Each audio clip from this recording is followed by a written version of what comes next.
Assalamualaikum warahmatullahi wabarakatuh. Bismillahirrahmanirrahim. Alhamdulillahi rabbil alamin. Salatu wassalamu ala ashrafil anbiya wal mursalin Sayyidina wa maulana Muhammadin wa ala alihi wa sahbihi ajma'in. La hawla wa la quwata illa billahil aliyil azim.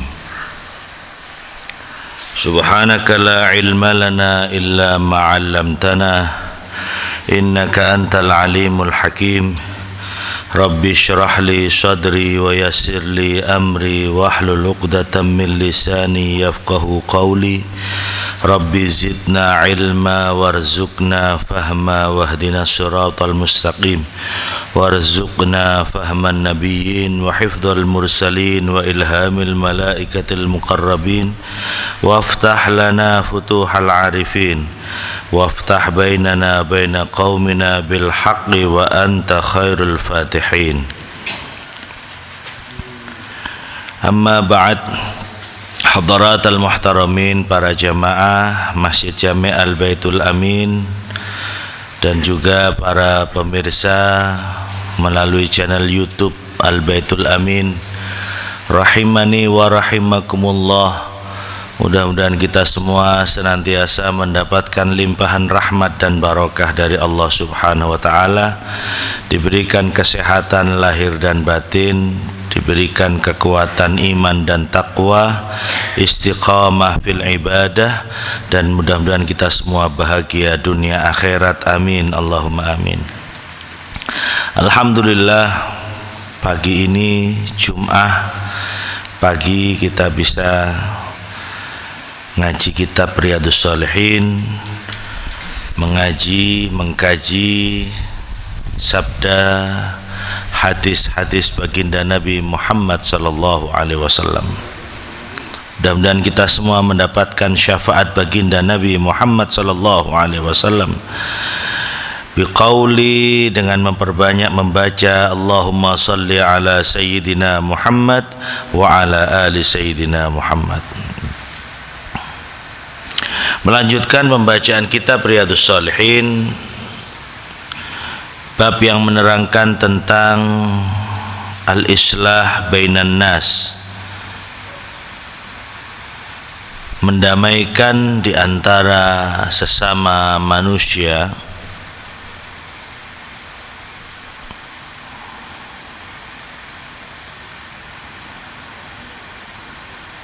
Al-islahu bainan nas.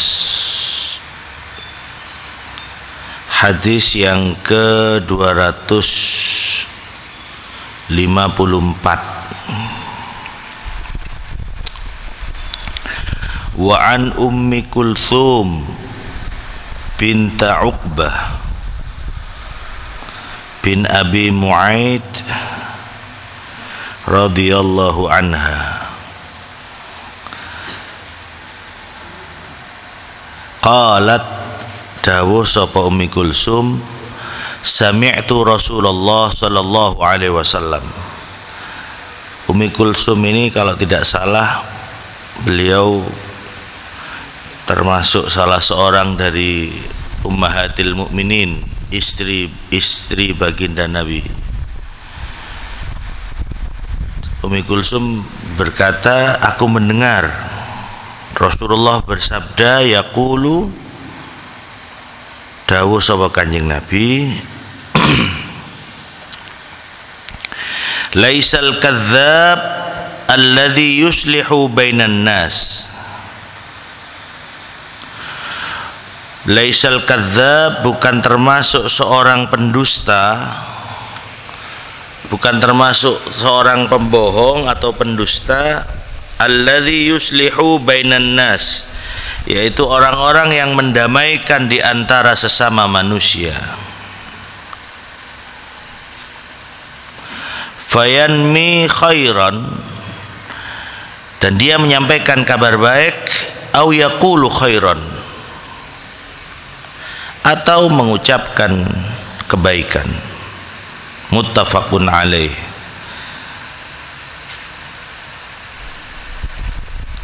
Atau di dalam riwayat Imam Muslim, jadi tidak termasuk pendusta orang yang menyampaikan kebaikan dan berkata tentang kebaikan. Maksudnya bagaimana? Lebih detailnya di dalam hadis yang diriwayatkan oleh Imam Muslim. Walam asma'hu, dan aku tidak mendengar, kata Ummi Kulsum, hu ing Kanjeng Nabi, yurakhisu fi syai'in, aku tidak pernah mendengar beliau memberikan rukhsah atau keringanan fi syai'in, di dalam sesuatu, mimma yaquluhun nas, yang disampaikan atau yang diucapkan oleh manusia, illa fi thalathin, kecuali dalam 3 hal. Ta'ni, yaitu 3 hal ini apa? Ini dalam redaksi yang lain, orang itu tidak boleh berdusta, orang itu tidak boleh berbohong kecuali dalam 3 kondisi. Kalau dalam 3 kondisi ini boleh berbohong atau boleh berdusta, diberikan keringanan. Apa 3 hal itu? Al-harb, di dalam peperangan. Kalau dalam perang boleh berdusta, boleh berbohong. Kalau dalam situasi perang, maksudnya bagaimana boleh berbohong atau berdusta? Lek umpamanya ditakoni, bagaimana strategi kamu untuk mengalahkan atau melakukan pertempuran? Diceritakno kabeh strategi ini. Ya, padane bunuh diri. Ya, itu yang dimaksud boleh berdusta dalam situasi perang. Dalam cerita pewayangan, saya masih ingat dulu ketika masih kecil, saya pernah baca cerita wayang perang Bharatayuda, perang Bharatayuda, yang namanya Yudhistira atau Pandhawa sing paling tua. Pandhawa 5 itu kan Yudhistira, Bima, Arjuna, Nakula, Sadewa. Yudhistira ini terkenal jujur orangnya, tidak pernah bohong. Terkenal jujur, tidak pernah bohong.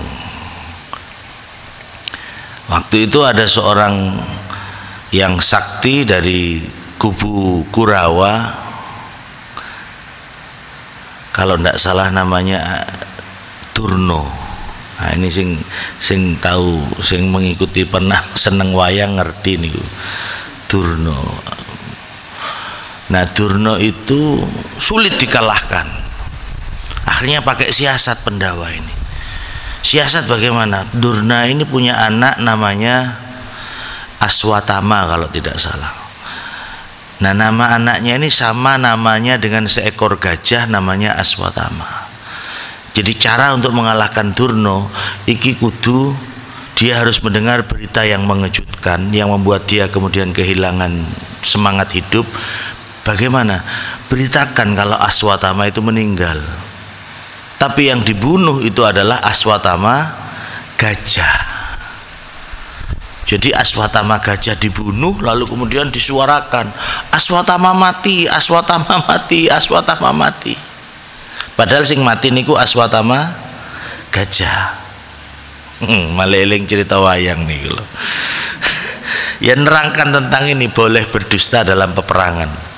Aswatama mati, Aswatama mati. Akhirnya kemudian Durna mendengar itu, lalu dia kayak wong kehilangan semangat hidup. Tapi saya mau tanya kepada Yudhistira yang selama ini tidak pernah berdusta, yang selama ini terkenal tidak pernah bohong.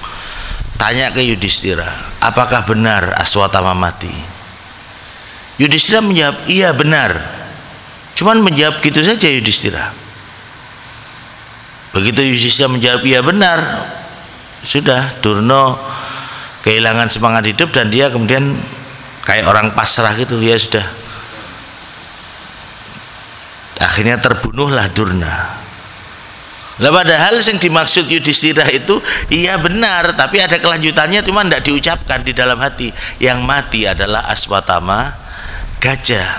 bukan Aswatama anaknya Durna. Gara-gara ya berbohong tapi sakjane nggak bujuk. Iya benar, tapi di dalam hati diteruskan yang mati Aswatama gajah. Gara-gara itu roda keretanya si Yudhistira ini yang selama ini seolah-olah tidak pernah menempel bumi, gara-gara si Yudhistira ini bohong, akhirnya kemudian menempel ke bumi. Jadi Nabi mengatakan bahwa boleh atau diberikan keringanan. Walam asma'u yurakhisu fi syai' mimma yaquluhun nas illa fi thalathin, diberikan keringanan kepada manusia untuk berkata yang tidak benar di dalam 3 kondisi. Yang pertama fil harbi, dalam perang. Ada ungkapan al harbu khit'ah, perang itu penuh dengan tipu daya. Perang itu penuh dengan tipu daya.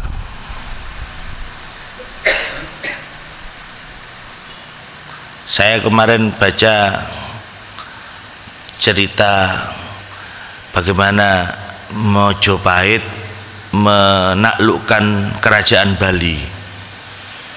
Nah, niki waktu zaman Gajah Mada. Sulit untuk menaklukkan karena patihnya kerajaan Bali itu sakti. Akhirnya kemudian disiasati, ya ini tipu daya, siasat. Utusan kerajaan Mojopahit yang dipimpin Gajah Mada datang ke Bali, lalu kemudian mengajak kerjasama, sudah kita bersahabat, berteman. Karena itulah untuk sebagai penghormatan patihnya Bali diundang datang ke Jawa untuk mau dinikahkan dengan putri Mojopahit. Disiasati begitu, disambut, akhirnya datanglah patih Bali, saya lupa namanya, ke Jawa, dan benar di situ mau dinikahkan, tapi si putri Mojopahit ini memberikan syarat yang persyaratannya itu hampir sulit untuk diwujudkan. Akhirnya kemudian ya terbunuhlah patih kerajaan Bali, lalu kemudian kerajaan Bali ditaklukkan oleh Mojopahit. Nah, itu namanya al-harbu khit'ah, perang itu penuh dengan tipu daya, siasat, strategi. Kondisi yang kedua yang orang itu dibolehkan untuk berdusta, wal islah bainan nas. Kalau untuk mendamaikan manusia itu boleh gawe-gawe gunem. Gawe-gawe gunem itu termasuk mbujuk tapi demi kebaikan. Contoh si A dengan si B gak nyopo, bagaimana caranya supaya si A si B ini nyopo, akur. Lah saya umpamanya yang mau mendamaikan, bilang kepada si A, ono salam saka si B, dek kangen nang sampean, kepingin sakjane omong-omongan karo sampean, tapi dek sungkan sing ngarepe mulai dhisik. Padahal si B gak ngomong ngono, cuman saya bikin cerita supaya bagaimana si A ini nyopo karo si B. Kepada si B saya juga ngomong begitu. Aku ingin ketemu A. Aku ngomong ini, dek aku sakjane kepingin nyopo karo sampean, tapi dek aku isin sing arepe mulai dhisik. Akhirnya gara-gara saya bikin ngomong seperti ini, akhirnya si A dengan si B ini akhirnya kemudian akur dan nyopo. Boleh wal islah, bohong, dusta dalam rangka untuk mendamaikan kedua orang yang sedang tidak rukun atau tidak akur. Nah, yang ketiga ini yang perlu kita ketahui bersama. Boleh dusta itu hadithur rajul imra'atahu, omongane wong lanang nang bojone.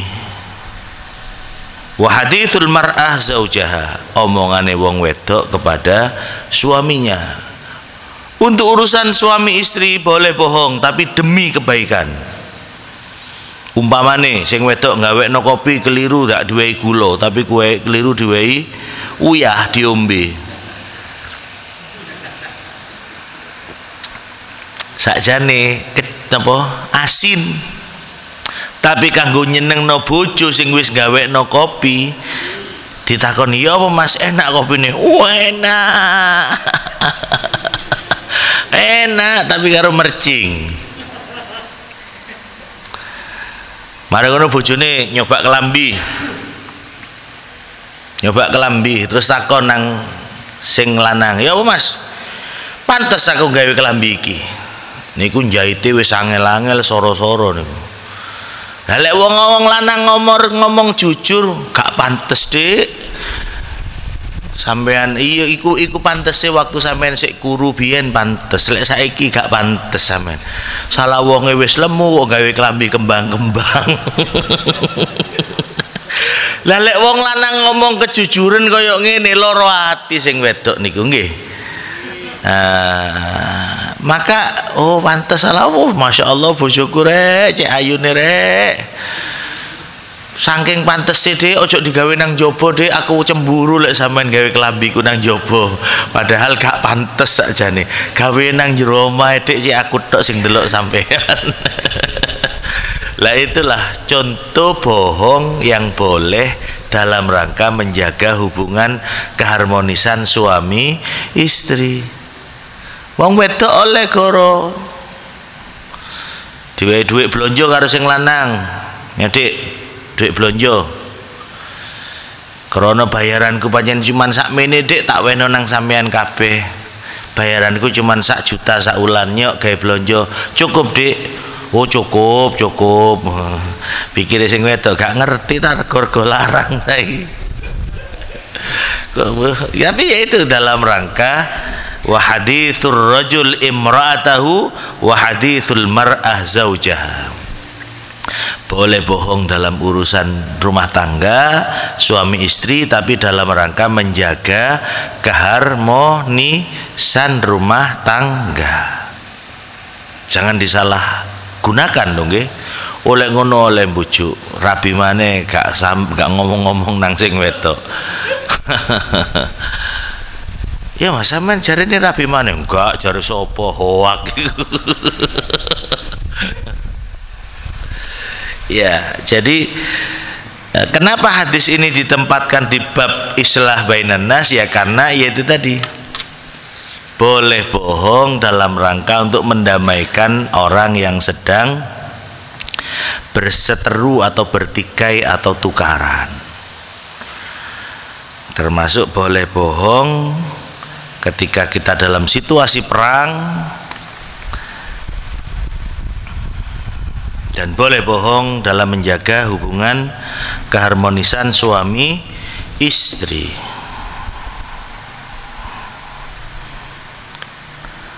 Nek selain niku ojo goroh, krana goroh itu tandanya orang munafik. Ayatul munafik salasatun. Tandanya orang munafik itu ada 3. Yang pertama, idza hadatsa kadzaba. Kalau bicara orang itu suka bohong. Lek ngomong goroh, tidak boleh berdusta. Itu tandanya orang munafik. Wa idza wa'ada akhlafa. Kalau berjanji akhlafa, nulayani, napa nulayani, mengingkari. Dan yang ketiga tandanya orang munafik adalah wa idza tumina. Kalau dipercaya khana, dia berkhianat. Kita berusaha jangan sampai ngelakoni tanda-tanda orang munafik yang 3 ini. Lek guneman goroh, lek dipercaya khianat, kalau berjanji mengingkari. Kau yang berjanji, kau yang mengingkari. Kau yang berkata, kau yang berdusta. kau yang dipercaya tapi kau pula yang mengkhianatinya. Itu tanda orang munafik. Makanya kita jangan sampai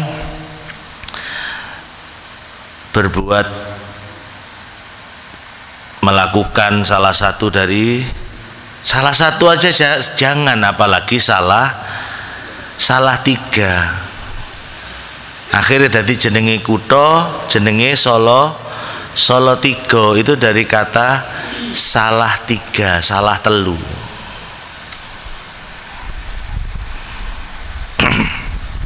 Jadi itu ya, boleh berdusta dalam tiga hal, dalam arti kronomanya untuk kebaikan, sama dengan begini, ada orang yang dikejar-kejar mau dibunuh, lari, lalu ketemu dengan kita, terus sembunyi. Dia engko le ana wong sing golek aku, sampean aja ngomong-ngomong ya, lek aku nang kene. Karena orang ini mau dibunuh, singitan. Akhirnya yang ngejar sampai tanya, apa ana wong sing lewat kene mau? Ana wong kelambi ngene lewat kene. Lah kita kalau ngomong yang sebenarnya, orang ini kan akan dibunuh. Bagaimana caranya? Ya, sebelum orang yang ngejar ini datang, kalau kita asalnya duduk menghadap ke timur, sampean bareng wong ki singitan, sampean madhepo ini. Madhepo ke sana, mana itu? Utara, ya, kidul. Ngadepo selatan. Sampean asalnya madhep metan, terus ngadep kidul. Terus begitu yang ngejar datang, ana wong sing melayu lewat kene. Saya menjawab, mulai aku lungguh kene madhep rono gak ana wong sing lewat kene. Karena memang tadi yang ada lewat ketika kita menghadap ke timur. Setelah orang ini sembunyi, kita menghadap ke selatan. Mulai aku ngadep kidul gak ana wong sing lewat kene. Jadi supaya goroe iku gak pati nemen. Gak pati nemen-nemen. Saya pernah baca juga cerita, ada salah seorang sahabat Nabi itu napa istilahnya nggih, wong sahabat macam-macam ya selalu ada penghibur, selalu ada sahabat itu yang fungsinya untuk menghibur. Kayak Pandhawa itu mesti ana sing jenenge Punakawan. Pandhawa itu ada Punakawan, golongane Petruk, napa? Semar, Petruk, Gareng, Bagong. Papat nggih. Punakawan itu Semar, Gareng, Petruk, Bagong. Ini kan sing bagian supaya guyon gitu, supaya ana sing bagian menghibur. Dan saya lihat rata-rata hampir semua semua tokoh atau semua kiai itu ada teman yang bagian lucu-lucuan itu wonten. Nah, ada salah seorang sahabat Nabi itu sing ngoten, sing delodok ngoten, rodok beling nambeng. Ya, ini kalau diceritakan agak panjang. Dia pernah, sahabat saya lupa namanya, kalau tidak salah Pak Hamdullah gitu. Ini diajak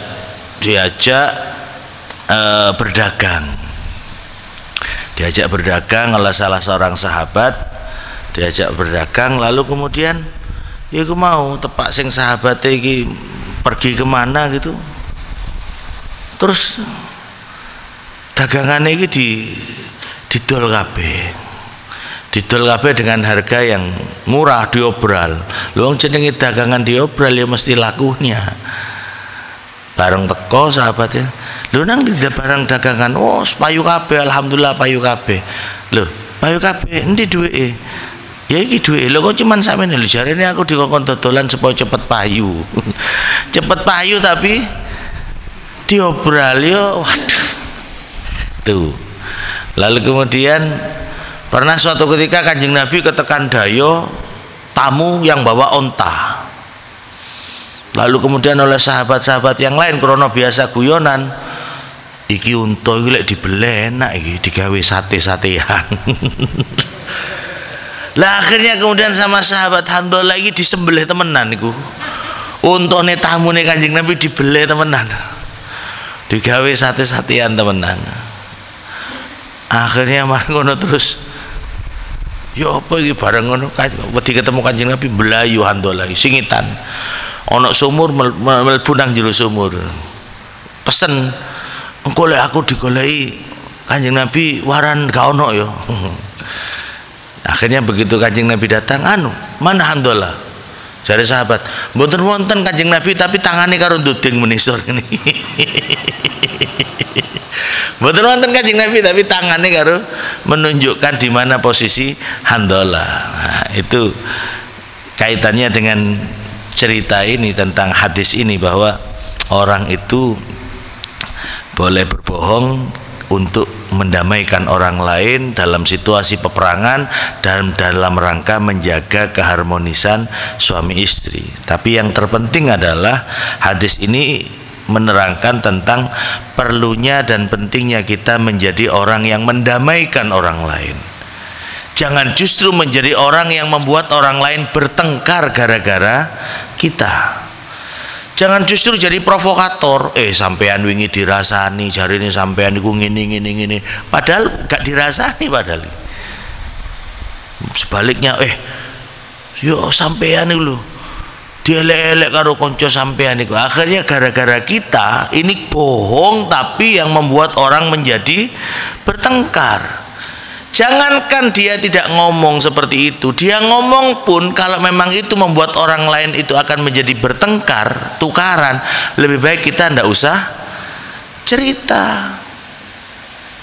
Walaupun bener sing dia panjen bener, si A ngerasani si B ngerasani si A, tapi kita jangan justru istilahnya apa? Dodolan gunem.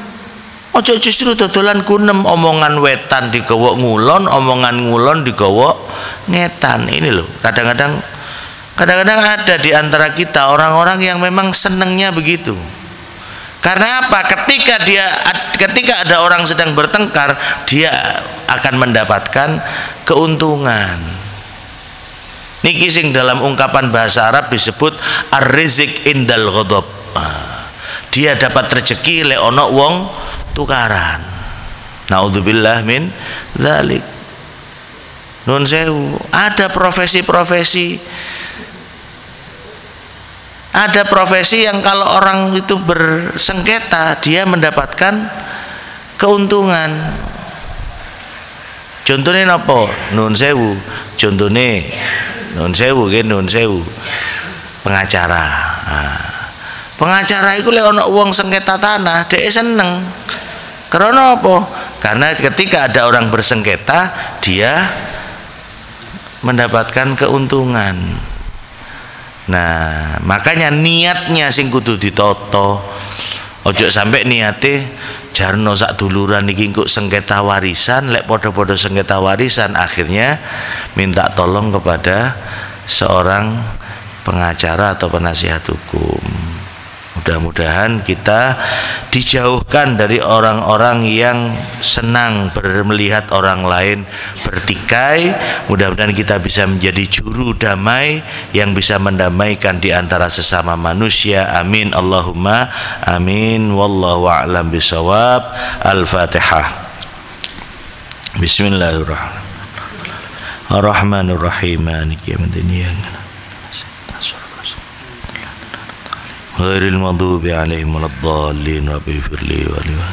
Subhanakallahumma bihamdik asyhadu an la ilaha illa anta astaghfiruka wa atubu ilaik. Walhamdulillahi rabbil alamin.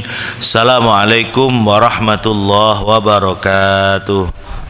Allahumma ala Muhammad wa ala ali sayyidina Muhammad.